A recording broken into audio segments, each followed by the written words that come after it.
Well, thank you very much. We're going to share our next big audacious project with you. So hold your breath. We're going to be counting all the acacia trees in the whole of that. No, we're not. This particular thorn bush here does resonate for us though. This is called the buffalo thorn, and you'll probably see a bit of a recurring buffalo theme through this talk. But really it's symbolic. The Zulu people call it Malala Mkosi because a sprig of this gets put into the grave of the chief. And you'll see the thorns, the one thorn aims forward, says, "Go forward, chief, go forward." And the two little hook thorns say, "Remember where you came from," and then go back there. So our story today will be about audaciously going forward, but also remembering where we came from. So right now, for a brief moment, we're going to embrace the past, purely because we really need to redefine our future in conservation.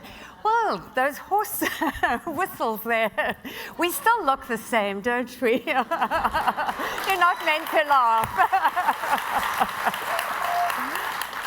So this really was 40 years ago. And 40 years ago, we were passionate about discovering Africa's wildlife. But at the same time, we fell hopelessly in love and fascinated with the big cats. So our goal was really to illuminate and to celebrate the big cats through every way possible: film, photography, research, writing about it. And so our first film was Eternal Enemies. That was groundbreaking at the time because of the new science, but also uncovering the whole film at nighttime, nocturnal work, and it was seen by over 1 billion people. So today, this year, we launched our first film on cheetahs, and this was on National Geographic, the Big Cat Week, domestically and around the world, the Big Cat Month. And it was wonderful to see that the audience around the world and in the States are really understanding the vulnerability of all these cats, but of course the cheetahs are endangered. And so as we started our careers, at first it was really about celebration, and then we got into the level where we wanted to dive deeper. In essence, we may be big cat people, but really and truly we are trying to find the soul of Africa and protect it. And so we did start with the big cats, and this particular little cat was one that we had a deeper dive into, and we felt that we needed to find the soul of Africa through the most iconic species there, and it was big cats, and we spent quite a lot of time with this one. So 4.5 years, in fact, with her, and we produced a film called Eye of the Leopard. What was intriguing, once again, we were very fortunate to capture something that had never been seen before, and when she was a teenager, she caught a mother baboon, and out of the fur of the mother, this tiny little baby dropped out of the fur. And it was fascinating to see that once she picked it up, she was caught between her instinct to be a predator and her instinct in becoming a mother. So the film and being with her for that length of time showed us that these cats have individual personalities, they are characters, and yet in the making of the film, 10,000 leopards were legally allowed to be shot in the whole of Africa. Now that's a huge amount, and that's just the illegal amount. The illegal amount is probably, the equal amount, so it could be 20,000 leopards. And then if you look at over a 50-year period, we've got leopards that have dropped from 700,000 to 50,000. So it's never going to be sustainable, and it's dire. So it made us then look at all the cats. We wanted to be ambassadors for leopards, but let's look at all cats because we had been filming lions for so long. And they dropped from 450,000 to less than 20,000. And the vulnerable cheetah, 7,000. So we knew that we had to do something, be their voice, and so we joined forces with the National Geographic. We started the Big Cat Initiative, which has been running now for 14 years. And the success of it is that we were giving grants to people on the ground in Africa with over 150 grants, 29 countries. And so that was all about awareness, education, and stopping the killing. And during that time, we estimate that we saved 4,500 lions. So it was a vitally important thing.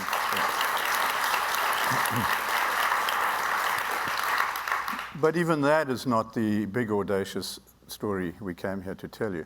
And in fact, we then went on and we decided that it wasn't just about the big cats, it was about the land that they walk on, right? So we then started Great Plains Foundation, and we started buying up leases, working with local communities, and we're about to do a deal now where we get that level of corridor protected land up to about 2 million acres. So we really need to protect the land so we can save the big cats. And that really is the direction that we're going in with that particular story. So then looking into the future, what we're going to be doing with the help of the Geographic, and remember the Geographic is partners with us in Great Plains Conservation, is we'll be taking the Big Cat Initiative and putting it into the foundation. This is connecting it to the land, but also helping us ramp it up right through Africa.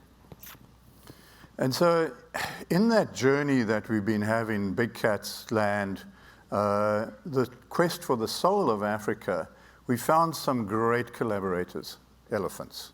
And if you spend time around elephants, as we've been privileged to do, you realize that there can be no better guide. They have empathy, they show great intelligence, they have the grasp of past, present, and future, elephant memories, obviously.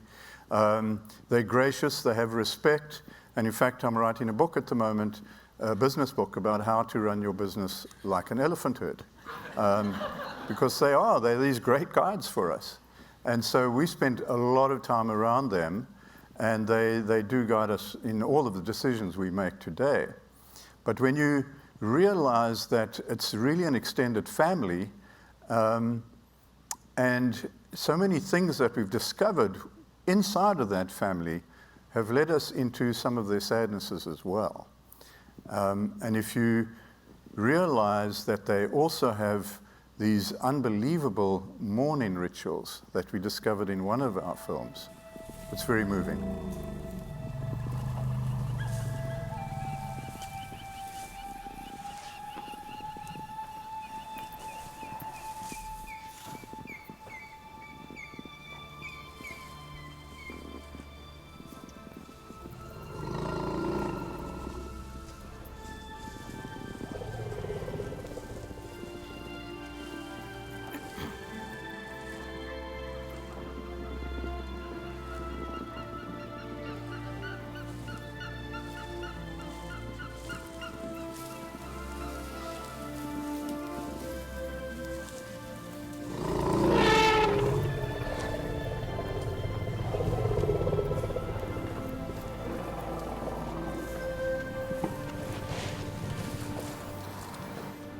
So we can't believe that anybody would want to kill an elephant, and we've got to do everything we can to protect them before they ghost away. So to shout out for elephants, what I have done, and this was inspired while I was hallucinating in ICU, was how could I capture an audience and get the emotion whilst they were at an ivory burn? We've got to remember that the illegal ivory trade continues. 100,000 elephants are killed, we would say murdered, every year. And whilst at this ivory burn, I imagined the spirits of the dead. Now, the pulse of ivory is 10,000 elephants on this particular day. So they were haunting the day for me in every way. And I felt, when is this madness ever going to end? We really should all be weeping with elephants when you think that every 15 minutes an elephant is killed in Africa, and that is alarming. So we have to stop it, and so this is a form of advocacy art. So when we talk about deep dives and immersiveness, it doesn't always go our way. So like most families, there's a bit of dysfunction. We get charged by elephants all the time. I've crashed 3 aeroplanes. I've been stung by scorpions 21 times. I've had 3 deadly snake bites. I've had 20 bouts of malaria, 3 attacks by buffalo, and 4 elephant attacks. And so, but other than that, it's been fairly plain sailing. Then, of course, there are buffalo. And Well, talking about buffalo, we had another great project, another film project, where we discovered how these lions were following these buffalo on a daily basis, and they were using water to their advantage, which was totally unique. Lions in everywhere else weren't doing that.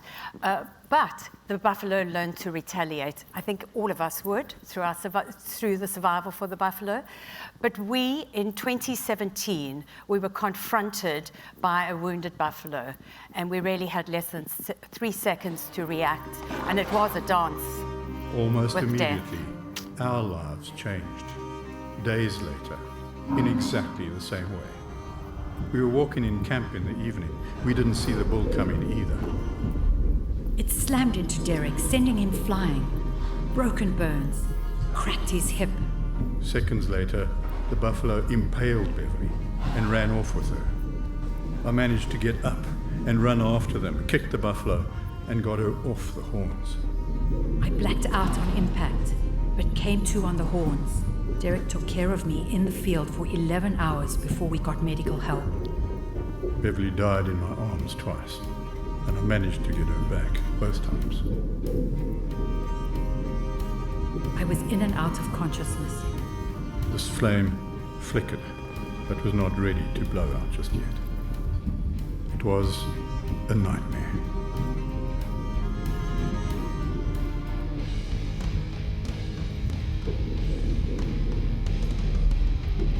This petite woman was broken, shattered, stitched, bolted back together again.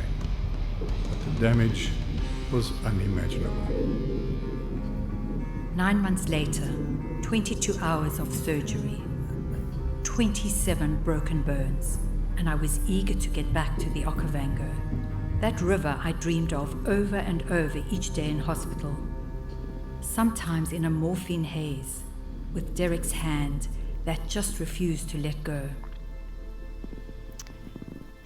So in that time of deep introspection, what we realized is that we understood life and death, but we looked at it as a symbol of what is happening to every animal and, of course, what's happening to the planet. And so we were determined that we were going to be more effective and we were just going to charge forward. And that's really why we're rolling up our sleeves, to protect these animals that have been annihilated. So we straight away launched into the Rhino Project, which was a rhino rescue project for us. And we didn't put it on hold, even though I was in hospital, but launched back into it. And so we'd like to show you just a small piece of what has been happening.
So that's not the big audacious project either. We've had a lot of fun with that, but of course, protecting rhinos, you need to also have people on the ground. And so as the pandemic started, we launched an immediate emergency intervention. And now, in many ways, we see ourselves as emergency conservationists. And so we started Project Ranger. One of the first things we did, we phoned Jill, and Jill sent us a nice little package of money, and we got this going. But the whole idea was to keep these rangers that were being laid off, furloughed, back in the field. And the minute we got them back in the field, we had amazing successes. And it really was to support the rangers that were going to stop the extermination of Africa's wildlife, everything from ivory, rhino horn, pangolin, lion bone, and the list goes on. It has been successful. 1.5 million has gone transnational through Africa in 29 countries. But we realize that because of the bushmeat trade that escalated over this period, that we cannot stop the support to the rangers. So we are announcing that we are continuing Project Ranger as well. I'm thinking of moving this video on, Okay. because a part of When I was growing, that Ranger project is now the next version of that. And we've put out a call for women rangers into dedicated women ranger teams, both in Botswana and in Zimbabwe. And the amazing thing about this, we put out the call for 25 slots, and in 24 hours, we had 200 applications. So. Yeah.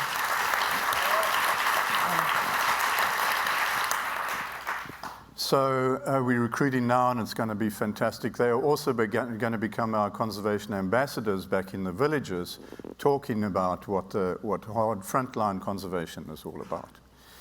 So then this thing happened. I got a call a couple of months ago from somebody who said, yeah, you conservationists, all you do is sit around and talk in symposiums and things. And I said, so give me some context here. And he said, well, you're not going to say yes to this, but if you don't, then you need to keep quiet in the media. And they have the problem. In the southern part of Zimbabwe, there's a reserve that's been struck by drought repeatedly over 3 or 4 years. And they have too many animals now.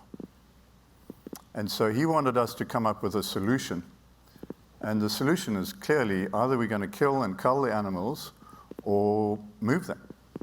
So we said, yes, we'll move them. How many are we talking about? So he said, well, to start off with, it's 400 elephants, and then a few other animals. So once we did the full tally, we realized that it's 3,000 animals, and we have to start moving them next month. Otherwise, they will be culled. And so again, we said, yes, fine, we'll figure out where we find the money from. But we could not turn our back on 3,000 animals, 400 elephants, wild dogs, lions, all of these animals, even rhinos at the end of a giraffe.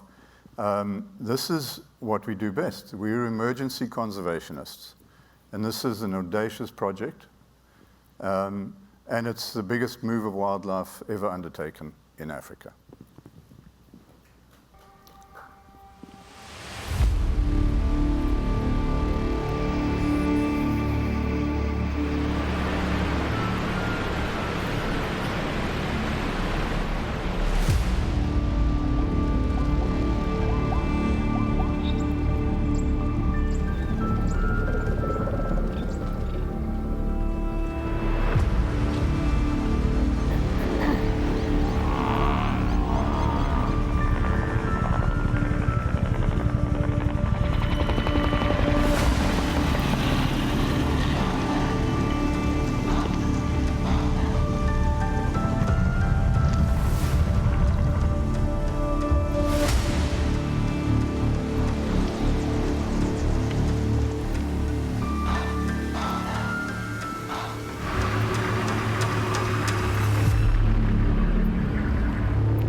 life is truly precious. We need to protect it.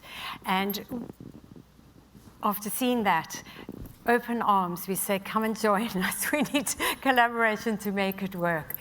But when we started talking to you, we spoke about finding the soul of Africa 40 years ago, and we have constantly been in search of the soul of Africa, and we find it, and then we see it's forever changing. And guess what? The change is us.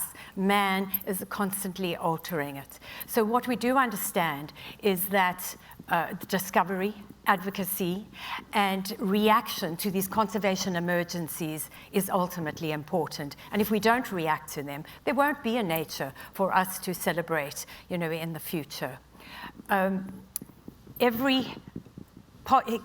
decision we all make, whether positive or negative, has a ripple effect, similar to the ripple effect of what this elephant's creating in the okavango. And we really want to make sure that our ripples are all a story of hope. Thank you very much. Appreciate it. Thank you.